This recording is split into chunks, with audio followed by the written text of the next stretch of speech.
The Software and Information Industry Association is the principal trade association dedicated to entertainment, consumer, and business software industries. Its membership represents over 800 worldwide, large and small, technology, data, and media companies.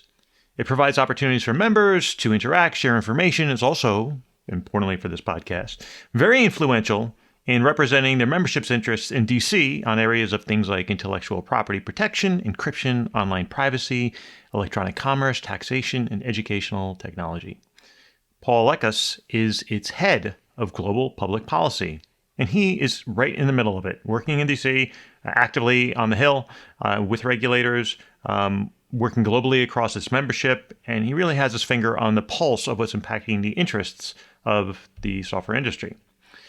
We had him on today to talk about current legislative efforts relating to privacy-enhancing technology, or PETs, as well as the implications of sanctioning code versus individuals. One of the points that we talked about at the end, which was quite interesting, and I wanted to kind of note it just so it doesn't hang out at the end, was the FTC's notice of advanced rulemaking around commercial surveillance, which could have profound implications relating to federal privacy laws in the United States for businesses, not for government, by the way, note that. And it's very much happening right now, currently. And I guess because of all the news out there, FMOC tightening and inflation and Ukraine, whatever, it really hasn't gotten as much public attention as it probably merits. But obviously, there's a lot of things that we talk about in this podcast that merits that attention, and which is why we did this podcast with him today. Also note that if I use the terms like good or bad in this podcast, I'm doing so to frame a talking point, not because I actually believe that it can be so simplistically labeled. Anyway, so as always, if you enjoy this podcast, share it. If you have things you want to hear about the podcast, reach out to me. Definitely eminently reachable. Go to theencryptedeconomy.com. You can send me a note, eric@hesslegalcounsel.com. But if you like it, share it. Thanks so much for listening regularly, and I hope you enjoy this episode with Paul Lekas. Welcome to The Encrypted Economy, a weekly podcast featuring discussions exploring the business, laws, regulation, security, and technologies relating to digital assets and data. I am Eric Hess, founder of Hess Legal Counsel. I've spent decades representing regulated exchanges, broker-dealers, investment advisors, and all manner of fintech companies for all things touching electronic trading with a focus on new and developing technologies. Excited to have Paul Lekas, the head of global public policy at the Software Information Industry Association, on the podcast. So welcome, Paul. Thank you. It's a pleasure to be here. Yeah, so why don't we start off with a little bit of your background leading up to this role, and we'll take it from there. Great. So I'm a lawyer by trade. I practiced for a while in New York and in Washington, D.C., and I was a litigator. I dealt with investigations. I did a lot in the financial space and some other areas. I joined the Department of Defense during the Obama administration, and I served as Deputy General Counsel there. Following that, I worked on the National Commission on Military, National, and Public Service, which was an effort it was created by Congress. It was an effort to try to figure out how we can get more Americans to serve their nation in different capacities. Thereafter, I worked at the National Security Commission on Artificial Intelligence, where I led work on foreign policy and also worked pretty extensively in privacy and civil liberties. And that led me more to a technology policy trajectory. And when I left government, I joined SSIA to head up public policy and government affairs activities. SIA is a association of more than 450 companies across the information landscape. So that includes financial information, education technology, publishers, platforms, software developers, data analytics firms, and startups. So we essentially work on information and data policy in the United States and other countries, and at the state level. Privacy and data protection are at the top of that list. Artificial intelligence is really important, and there's a number of other topics that we dig into. Yeah, we could do multiple podcasts, but we'll try to stay focused, right? So, one of the things you touched on was your role in the Obama administration. Yeah.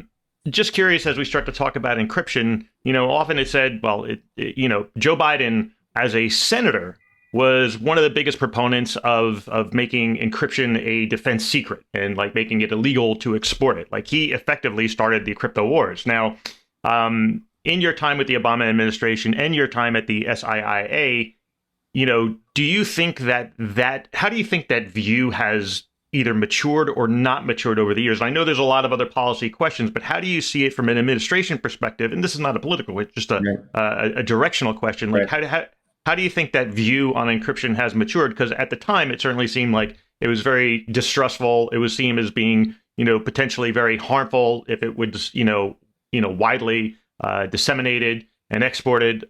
Interested in your thoughts.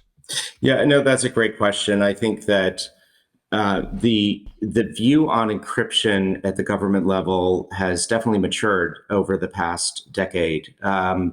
I recall towards the end of the Obama administration, there were intense discussions about backdoors for law enforcement, for example. And that was a issue that was pretty fraught, and there were differences of opinion within the administration also, more broadly when you bring in civil society and the private sector. And I feel like that debate has actually moved. There's much less attention now to or focus really on whether law enforcement should have backdoors access to devices. And instead, there seems to be a growing understanding that encryption serves many important social purposes. And the focus is really on other ways in which, from the law enforcement angle, information can be obtained. And in the private sector, really expanding the use of encryption in a number of different contexts. And we can talk much more about all of that. In terms of the export control side, I think, export controls are really challenging. There are a number of different ways in which you can apply export controls to achieve different policy goals, often in the area of national security. Export controls on hardware are probably the easiest to implement and to enforce. It gets much more challenging when you look at export controls around data or export controls around code or algorithms. And I know this issue has been recently in the news with the tornado matter and the OFAC sanctions, which relates somewhat to the export control approach. And I think that when you're talking about code, and specifically open source code, there are strong First Amendment arguments to make that that information is First Amendment protected speech, and that is not really the appropriate place to apply export controls. And I also think it's very difficult to enforce those types of things. So, what we've seen in the current administration on the export control front is primarily a focus on the hardware, the semiconductors, the equipment required to generate semiconductors that are critical for developing advanced computing capabilities. And so, staying on that thought for a little bit, in terms of open source software, do you think that there is a developing view, or do you think that, again, I'm just looking for the where the wind is blowing? Paul's like, I can't believe you're taking me right down the rabbit hole on this one, right out the gate. At least let me get warmed up, for God's sakes, right? But do you think that there is a distinction saying that in some cases, encryption software itself is good because it has a good use, and in some cases, the encryption software itself is bad because it has a quote unquote bad, or a, we'll just label it for the sake of convenience, a bad use, and not saying, and I'm making a distinction between the code and the conduct, or the people who are utilizing the code. And how do you think that is playing out right now? Yeah, so that is the key distinction. It's between the technology itself, the software, the code, and then how it's used, the conduct, the activity, the potential harm that can result, and also the benefits that can result. And so I think that, as an association, what we do is we try to advocate for policies that are technology neutral for the most part, because the thing about technology, including code and software, is that it is not inherently good or bad. And it really depends on how the technology is used. I think at the policy level, you're seeing something very similar too. There are a number of initiatives that this administration has launched that actually promote the use of encryption, particularly on the foreign policy side. Encryption as a way to protect free speech, and particularly in autocratic nations, to promote human rights, to allow individuals to communicate with one another without the risk of government interference. And, at the same time, encryption can also be a way to mask illicit activity, and that is problematic. So what I think you're seeing now is a focus with respect to the latter, the bad conduct, a focus on ways that the government can actually enforce better without having to create backdoors. And I think this is reflected in a series of reports that came out, I believe it was last week, from various agencies relating to the digital assets executive order that the president had issued earlier this year, where there's really a focus on how do we cooperate with foreign law enforcement agencies, how do we better track illicit activities, what sort of obligations can we put on banks and other financial intermediaries to detect potential money laundering, human trafficking, and other illicit conduct, without really going to the technology itself. Right. And I, in sticking with Tornado Cash for a little bit, not to make it a Tornado Cash focus. Sure. But in that context, there was, it was a smart contract that was sanctioned, right? It was not Right. an individual. Right. And historically, although not exclusively, that sanctioning has been used for individuals or regimes. In one case, I think there was a plane. Other cases, there was a yacht, just I guess because it was just, it was associated with a bad actor. But this was unique in that it was specifically focused on sanctioning code, Right. and thus raised all the types of issues as who interacted with code, because you could interact with an individual, but a code, there's many different iterations. A code can be a lot more effective at interacting than even an individual, like as opposed to one-to-one. And so, do you I guess question number one is how do you see your organization contemplating that kind of thing? And I'm not looking for you to stay for the whole organization and make new policy. You get a phone call at the end of this saying, "What the hell did you say that for?" But how do you see that in terms of just in the consistency with the SSIA position on it, and the use of the code, and the competing concerns of the government to try to achieve certain ends, but also try to respect or potentially not respect in certain cases the notion of technology neutrality, and not actually attacking like your point, free speech.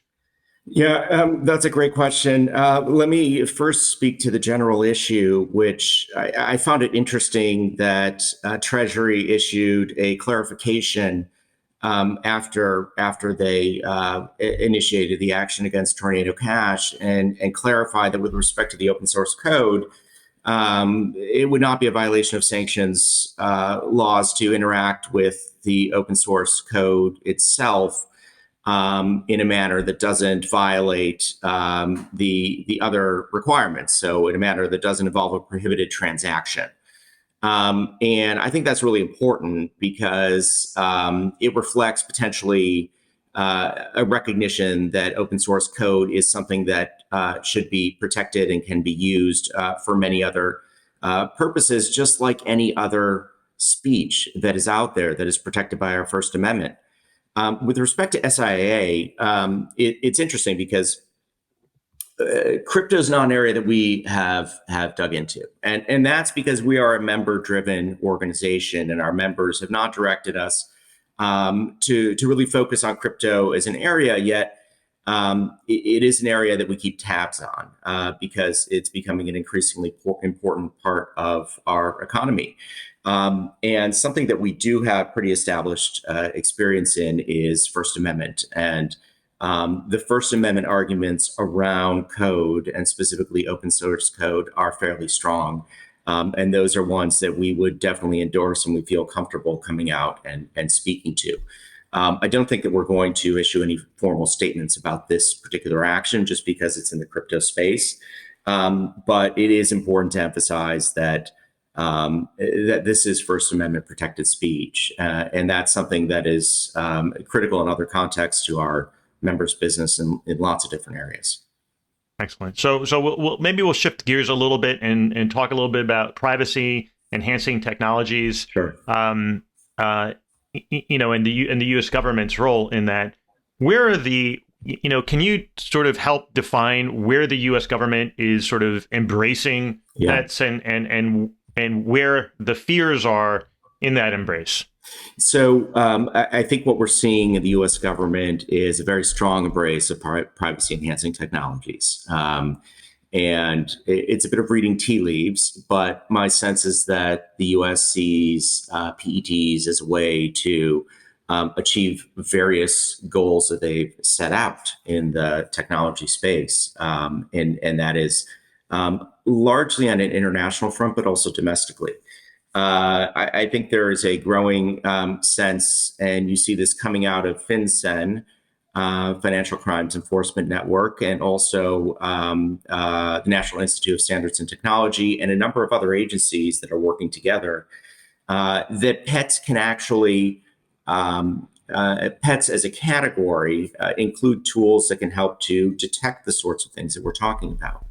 And I think that's a big reason why the encryption debate has changed, where in the past it was really a question of individual privacy versus certain social or public interests, specifically around law enforcement. Now we're actually seeing encryption as being an enabler.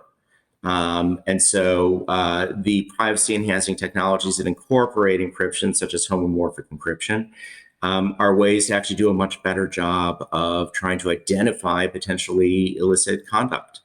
The other strand that we're seeing come out is this idea that PETs can help to enable cross-border engagement and data flows in areas where that has become more challenging.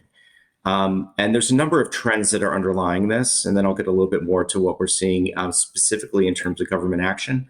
One of them is internationally, there is a growing trend towards data localization and on the digital side, and trying to keep data within a particular geographic jurisdiction and not cross borders.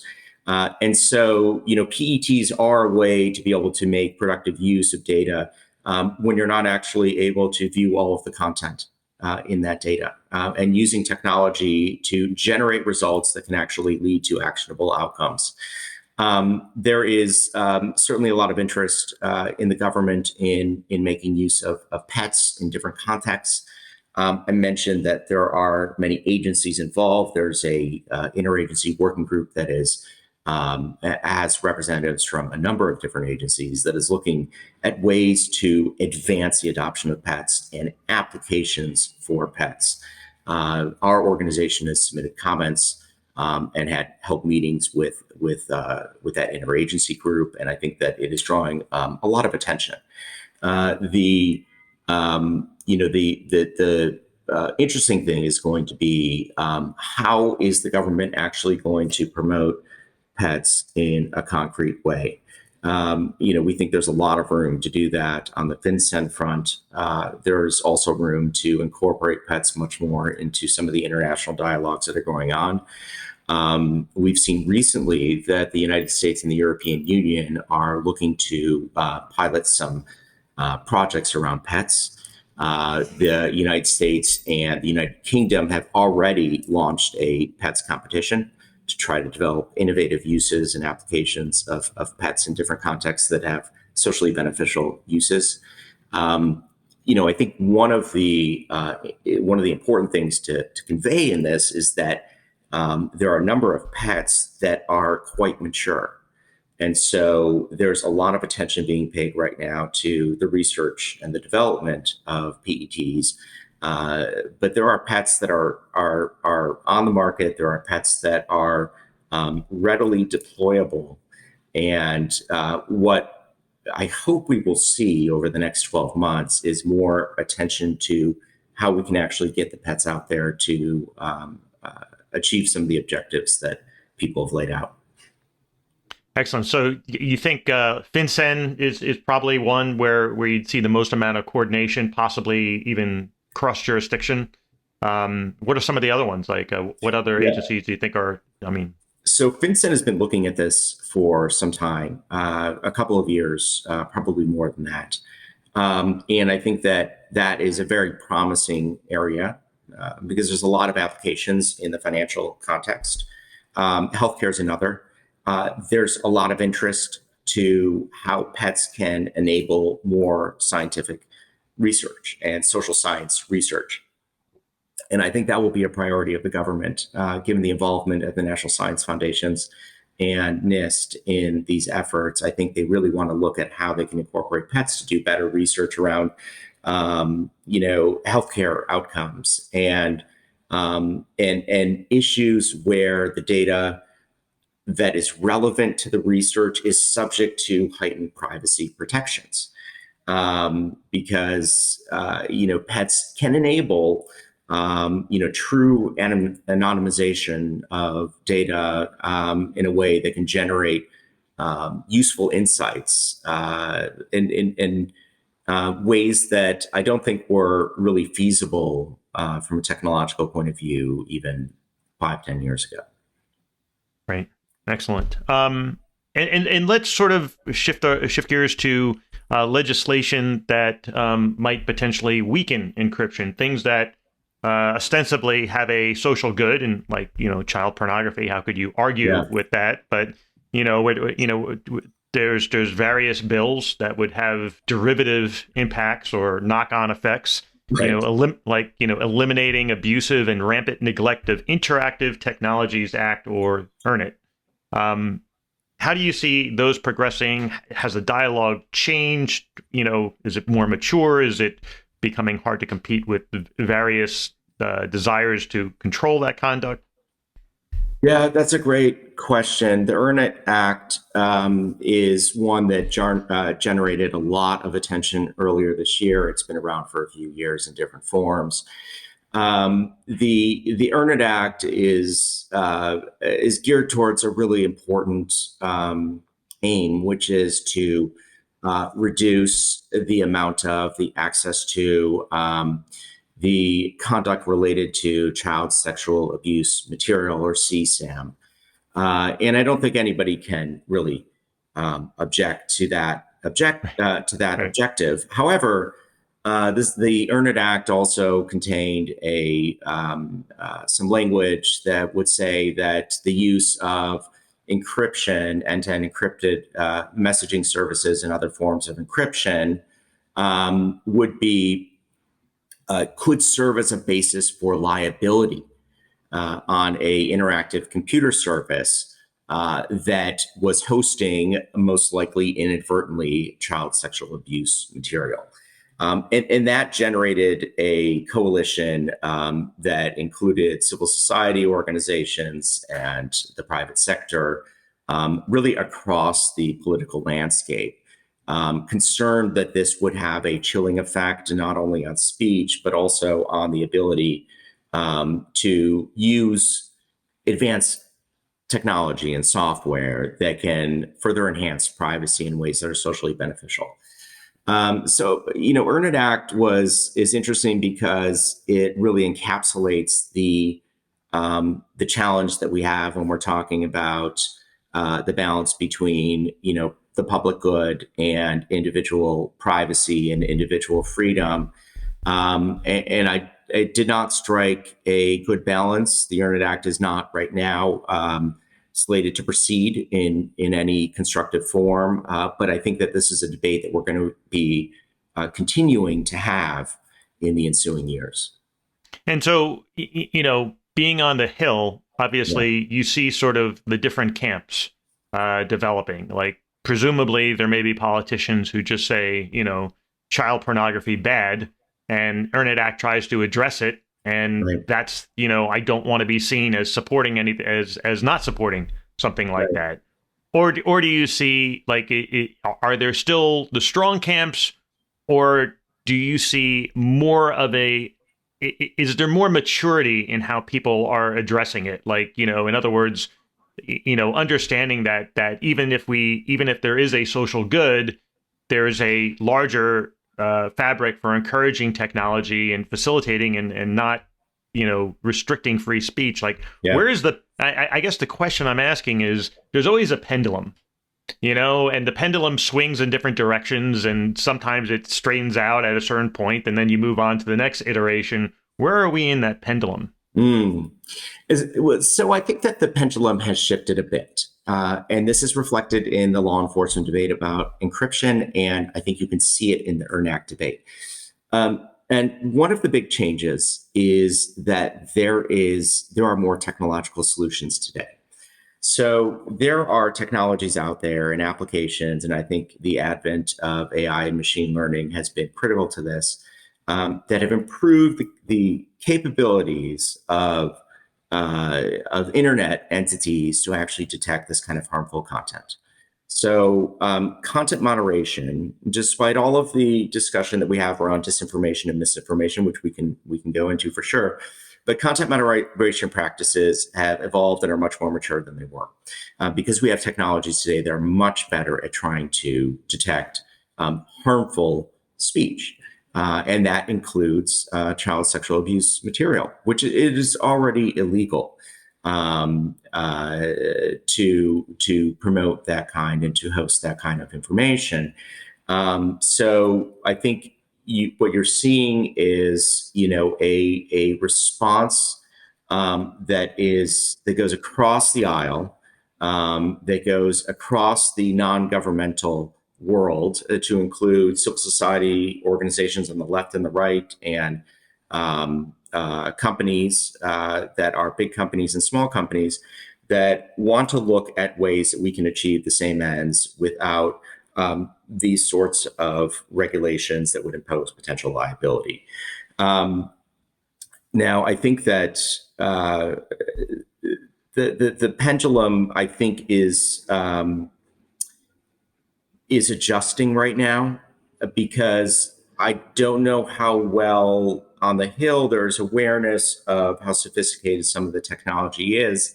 Yet has been an effort over the past 2 to 3 years to really improve the understanding of technology among members of Congress, bringing in new staff that has expertise in these areas, really listening to the outside world, the civil society, and the private sector about what can be done in this area.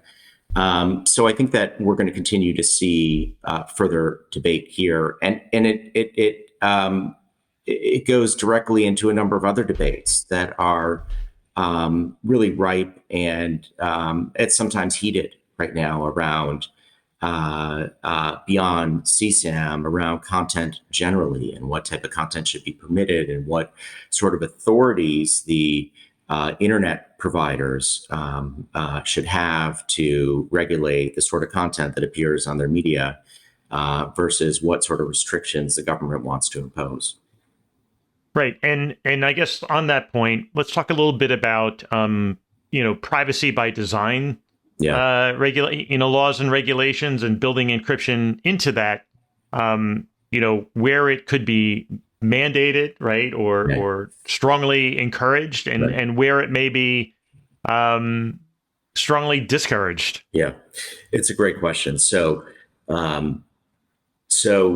the privacy debate is multifaceted. At the United States federal level, there has been an effort to create a federal privacy law for many years. This year, over the past 6 months, we've seen a renewed effort, which is probably the most robust, feasible effort to create a federal privacy law that we've seen in quite some time. There is a pending bill, the American Data Protection and Privacy Act. I may have gotten the name right. ADPPA is the acronym. that has received bipartisan support so far, which is really critical because privacy often raises concerns that split the Democrats and the Republicans. But thus far, it has received bipartisan support. It came out of committee in the House, the Energy and Commerce Committee, with a vote of 56-2.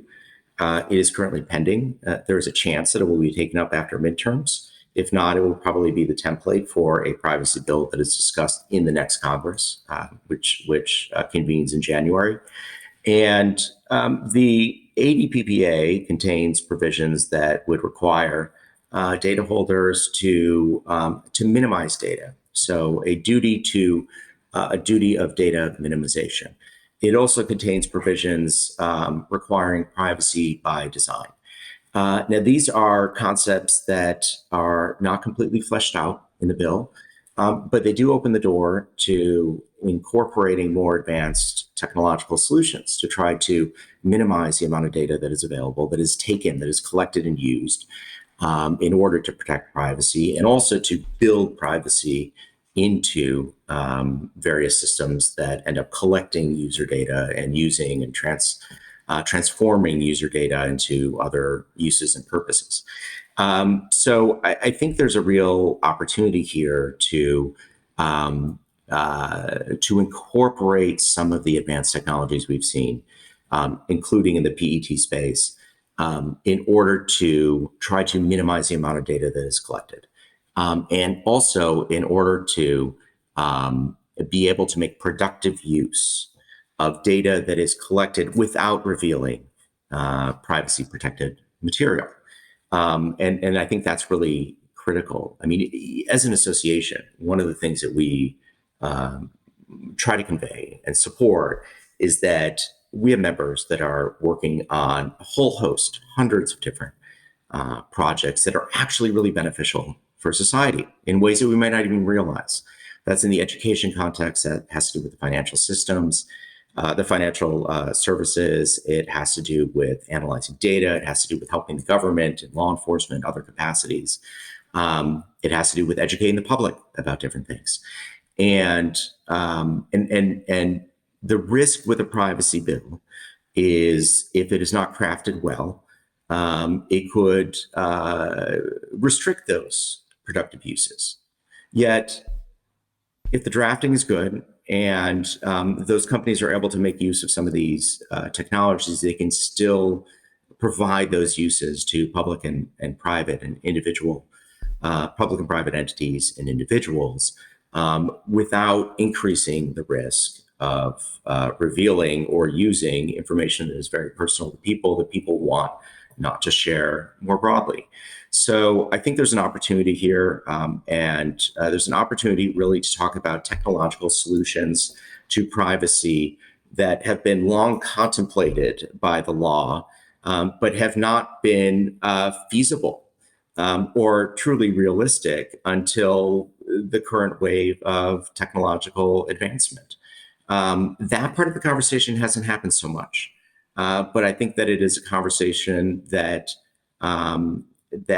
should be developed, particularly as we're looking at what does privacy by design mean, and how can we design not just through laws and policies and procedures, but through technology, and how can we actively minimize the amount of data that is needed and used while still retaining productive uses of data and socially beneficial uses of data without revealing information that we don't want to reveal.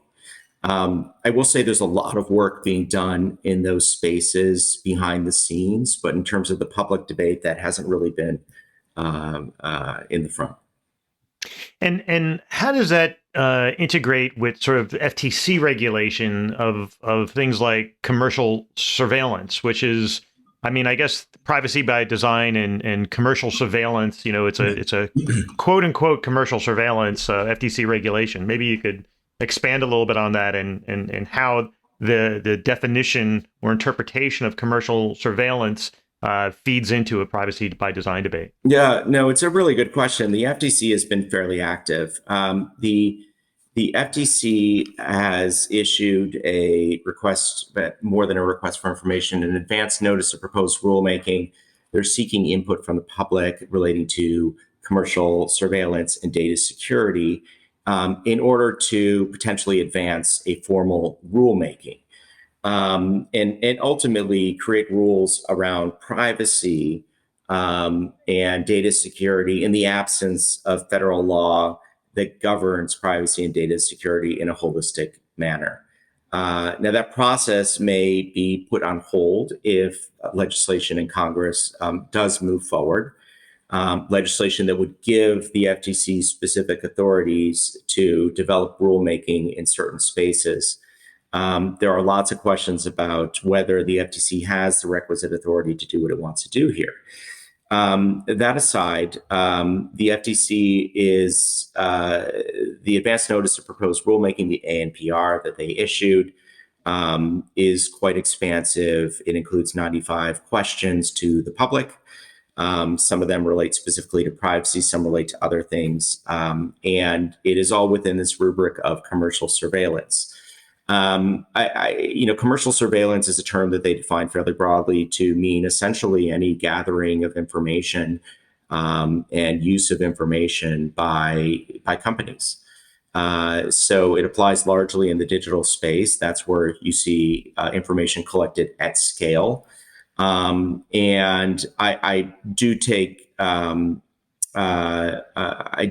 exception to the use of that term, commercial surveillance, because I think surveillance has a particular use in the intelligence context and in the law enforcement context, which is different than how information is gathered and used for the most part, predominantly by the private sector.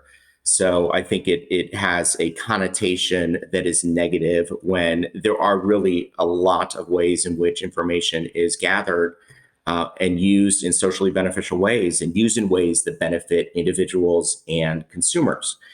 Actually, sort of double clicking on that, the term commercial surveillance, when did it first emerge? That's a great question. In the FTC's jargon, not just as a, I don't expect you to sort of identify in time. Yeah. So the use of the term commercial surveillance has emerged generally in common parlance fairly recently, definitely within the past decade. Within the FTC, it's really been under the current leadership of Chair Khan that the term has been used. And I think it's part of an effort to expand the FTC's aperture and to fill a gap that exists. There is a gap that exists right now that we don't have a federal privacy law, and everybody wants a federal privacy law. It would serve so many benefits. But undertaking rulemaking around privacy and data collection practices, using that terminology is very different than undertaking rulemaking around commercial surveillance, because it implies a negative where I just don't think you can paint it with that broad of a brush. That said, I think that there could be value in the FTC explicating some of its current authorities as they may apply in the data collection use space. And we've seen actions recently where they've gone after bad actors who have misused data and have use data beyond the permissions that have been granted by individuals. And I mean, that's something the FTC currently has authority to do. And it may be worthwhile to clarify what those authorities are, but I think there is a little bit of concern when you're framing it around surveillance. Recently, members of Congress have, expressed their displeasure to heads of large companies for trying to enforce social values or making corporate decisions based on non-economic, it's almost like a cultural perspective. And there's been a warning. And again, I'd have to sort of search back. But do you see that as in any way touching upon these issues, or do you see them as just being so distinct that that's not where an overlap would ever occur? So that's very interesting. that goes into the current debates around content moderation. And content moderation is a fascinating issue because it creates unusual coalitions of individuals who ordinarily wouldn't be aligned politically on issues. So we're definitely seeing an outcry, I think, from certain politicians on the Republican side or the conservative side about social media platforms censoring the speech of conservative outlets and conservative individuals. And we also see some criticism from the liberals and the progressives, but it's not the same concern. It has a different target. And I think on the left side, it is often has to do with restricting the power of some of these larger companies that they may have. But I actually think it actually even goes a step further in that it goes to the company's own internal culture. Mm-hmm. In certain cases, like again, mm-hmm. I concern about certain companies sort of pushing a narrative internally and sort of, forcing that versus others as well. And I don't mean to say that's the issue I'm asking about. I'm just saying more broadly, it seems like it's sort of permeated beyond just the social media content moderation. Yeah. No, I think you're right about that. And this goes to some of the free speech issues that we talked about earlier and the ability of companies to moderate. I speak to content moderation, but I understand that it goes beyond that, based on their own internal policies and what they think is appropriate or not. And there is a ability for them to do so, just like there's an ability for a newspaper to publish whatever it wants. And on the content moderation side, we're seeing a number of efforts. There's a bill that just came out of the Senate Judiciary Committee yesterday that would, well, depending on who you ask, has different purposes, but essentially requires certain large internet platforms to negotiate with a group of publishers to provide them with better pricing and placement of their items on the different platforms that they host. And those on the conservative side highlight this as a way to attack what they perceive as censorship by these large social media companies. And those on the left say this is a way to rein in the abuses and power of these large platforms. Yet the bill would also essentially require these platforms, these internet platforms that we all use every day, to carry content that violates their own terms, that may include hateful and abusive speech that may be unsafe and harmful to its users. And so really comes right up against the constitutional protection of free speech and the ability of these platforms to moderate the content on their platforms. And so kind of tying that back to commercial surveillance is the underlying definition of commercial surveillance purely one that's driven by a pecuniary interest, meaning, you're data mining for the purposes of anticipating, need or marketing, more aggressive marketing tactics, or is the definition of commercial surveillance encompassing enough to even capture things like social content moderation? Or the definition of commercial surveillance, as it's laid out right now in the document the FTC issued, is very broad. It covers all of that. So it's not truly commercial then. It's in commerce. It's surveillance in commerce, but not really surveillance. If I recall correctly, they do use the word consumer in the definition, but consumer can be a consumer of information, a consumer who purchases something. It definitely covers practices where an individual is not buying anything because there is a swath of the internet where there are free services, and those services are paid for by targeted advertising. We could be in a situation if these sorts of measures move forward where individuals need to pony up money to get the content that they have enjoyed for so many years for free. which I think is a situation that many individuals would not be happy about. I mean, I personally would not like to, the amount of content I consume every day, would not have to pay for all of that. That would put a big dent in my own personal budget. And I'm sure that many people have grown accustomed to enjoying free content, even if it means seeing an ad on the side of your webpage. Right. So, and the 95 questions associated with commercial surveillance. A lot of times these questions, you can read the questions and sort of there's a lead, meaning it's like it's not always completely unbiased. You can actually tell the direction that they're going. Where do you think the direction the FTC is looking to take commercial surveillance? Yeah, or suggesting to take it? That's a really good question because I don't want to get too far ahead of myself, but typically when you see a document like this, an advance notice of proposed rulemaking, it is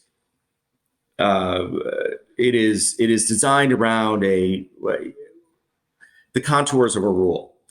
But an ANPR with 95 questions, it doesn't provide a lot of clarity about what direction they're looking to take. My sense is that there's an interest in creating a regulation that basically govern data privacy in the United States, and it would be crafted in such a way that the FTC believes it complies with what authority they have. And they're looking to identify which areas they really need to focus on. I don't know if any such draft rule is being prepared. I would expect, having worked in government, that people are working on that right now. I don't think it will touch on every question. I imagine that they will consider carefully the comments that they receive and see where people are expressing concern about practices that happen, and where people are expressing concern about the direction that the FTC is taking it in. And there will probably be some sort of an assessment to focus it much more than it is right now. I would imagine that the main focus would be on data practices that the FTC considers to be unfair, which is a theme that we've seen come out of the FTC even in the past 2 weeks. With Chair Khan gave a speech a couple of weeks ago, and recently Commissioner Bedoya gave a speech where they're talking about focusing their efforts around fairness and what does it mean to be fair. And so I think that along the lines of fairness and privacy, they will develop a proposal around what is fair commercial surveillance, and where do companies need to take more care. But I think we're a ways off of that. There's going to be a lot of activity over the past 4 weeks, I think, in terms of organizations and individuals developing input to share with the FTC. The comment deadline is October 21st. And I would expect there will be some listening sessions after that, and maybe a time when they wait to see if Congress is actually going to move forward with a privacy bill that would direct the FTC to make rules in particular areas. And in absence of that, this is something that will probably be teed up again early next year. Great. So I wanted to shift gears to something that is politically charged, but try to talk about it in terms that are not, Sure. Specifically Dobbs. And not so much on a perspective of where anybody sits on Dobbs, but more specifically, there's been a concern increasingly raised that, with Dobbs and state level efforts to, with regards to abortion, and potentially criminalizing or penalizing or what have you, that the information of people who travel across state lines or otherwise, go to, reproductive centers or what have you, or clinics, that could expose them, that could violate their privacy rights. And so there's been a lot of concern about that, particularly, I would say, on the more, on the Democrat or the more left side of the aisle. But to kind of take a big step back from that,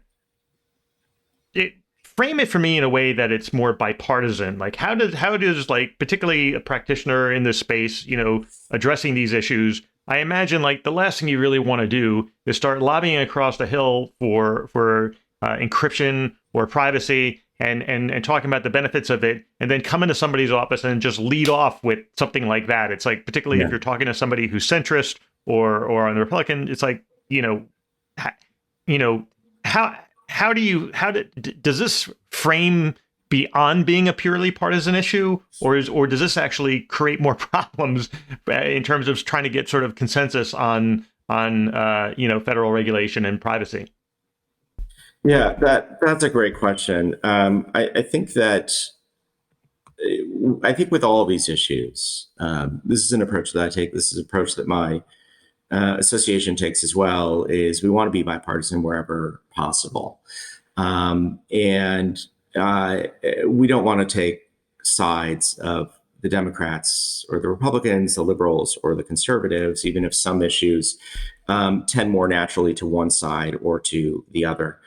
I think that if you're going to, and this is getting a little ahead of myself because we haven't engaged on this particular topic, but the way to frame this in a bipartisan manner is really around privacy.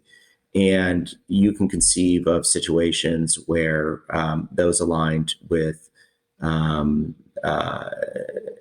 conservative viewpoint may be concerned about their information being available or able to be collected and sold and disseminated in other contexts. And I think that the importance of maintaining user privacy while also allowing companies to make use of data that is available to them in the public or that they have lawfully obtained from other companies can lead to some sort of a compromise.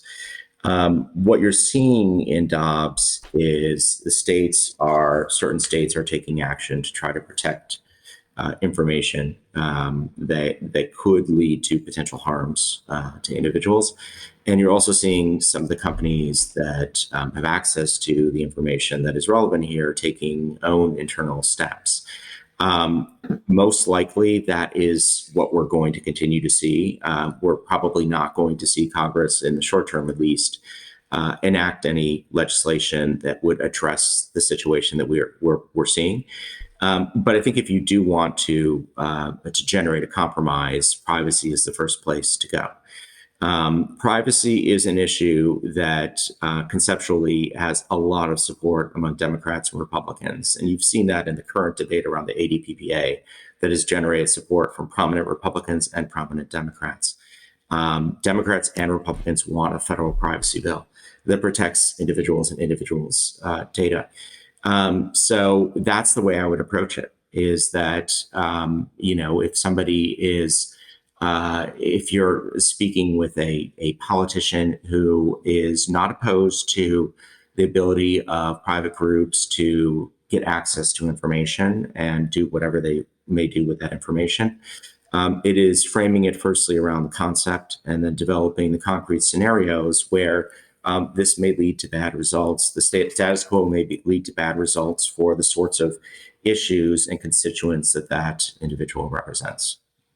So I'm going to go a little off on this one. I like to explore. So let's frame it a little differently. Let's say that let's take a conservative cause like guns, right to own guns. You could arguably frame there's more of a potential health issue there, but I think you could potentially have framers on each side of the debate saying that, like, hey, if I own a gun, I don't want the state to know, because, it could be opposed to my gun ownership. They could come after me just on the pure fact that I own a gun. And so oddly, you find potentially polarizing perspectives on it. Like, hey, if I'm diehard and I think we should criminalize abortion, maybe I'm somebody, and I'm not referring to myself, but, I'm somebody who thinks that you should be able to get that information, that privacy rights shouldn't be protected. Or on the flip side, if I'm, opposed to guns, I think for that particular reason, it's distinct from Dobbs, right? It's not the exact same. Why? No, this is a women's rights, and it's and so it's very easy to sort of so you can take those polar perspectives, but I would think also, been interested in your thoughts. Does Dobbs bring people into the camp in the same way that maybe guns rights or might bring people into the camp of saying, I think you kind of touched on it before, which is, it's not, if you're opposed to, you want to be more restrictive of guns, you may not choose to go down the road of privacy because it touches too many other issues. You may choose instead to say licensing or other controls. Or if you're opposed to abortion, you may say, I don't want to go down the rights of down the hole of privacy, but I want to do other things that restrict it, to penalize it, what have you. Like, what's your just kind of That's probably the best example that we have out there right now of a polarizing issue that could resonate with politicians who are strongly pro-life and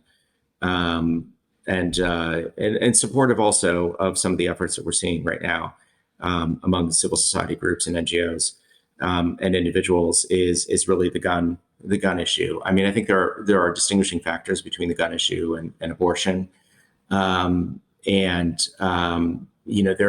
aren't that many out there who are calling for a criminalization of guns or making guns illegal, but there are plenty who are coming who call for a ban on certain types of weapons.